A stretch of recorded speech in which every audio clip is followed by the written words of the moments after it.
le livret d'épargne, c'est une catastrophe. Et je vais t'expliquer pourquoi. Le livret d'épargne capitaliste, il fonctionne avec un pourcentage. C'est ce pourcentage qui va définir la rentabilité de ton livret. Sauf que le pourcentage, c'est un petit peu malsain, parce que le pourcentage, il est proportionnel à la quantité d'argent sur ton livret. Quelle implication ça a? Quelqu'un qui commence tout bas, avec 100 euros, ça va monter doucement, comme ça, tu vois, avec ses intérêts. Un autre qui commence à 1 million, il va partir beaucoup plus vite. Parce qu'en fait, c'est proportionnel à la quantité d'argent qu'il y a dessus. Donc, on pourrait se dire, bah, c'est un pourcentage, donc ça dépend pas de l'écart.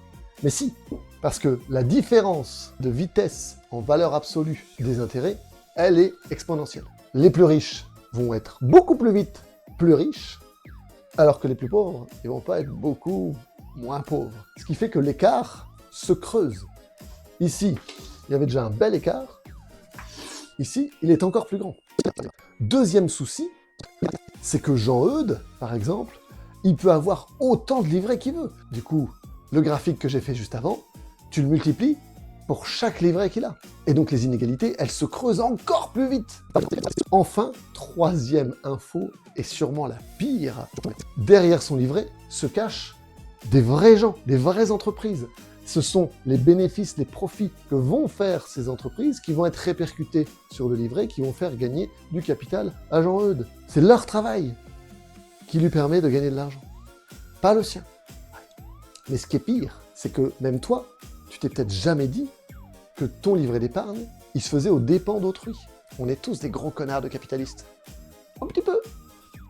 Laisse-moi donc te parler du meilleur livret d'épargne du futur, qui est l'expérience économique, dont je t'ai déjà parlé.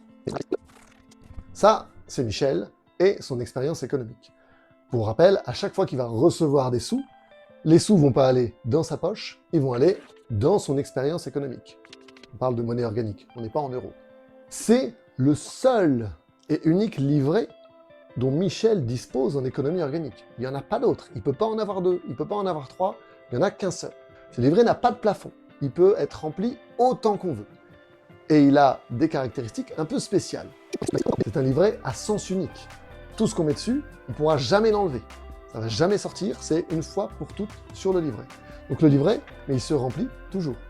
Jamais il ne se vide, jamais il ne descend.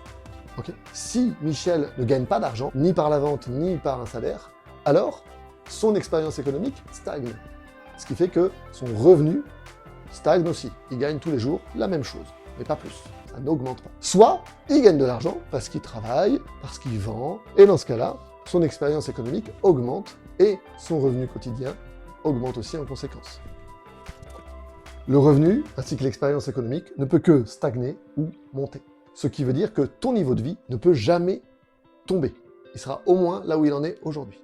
Mais surtout, ce qui est hyper important dans l'expérience économique, c'est cette troisième règle.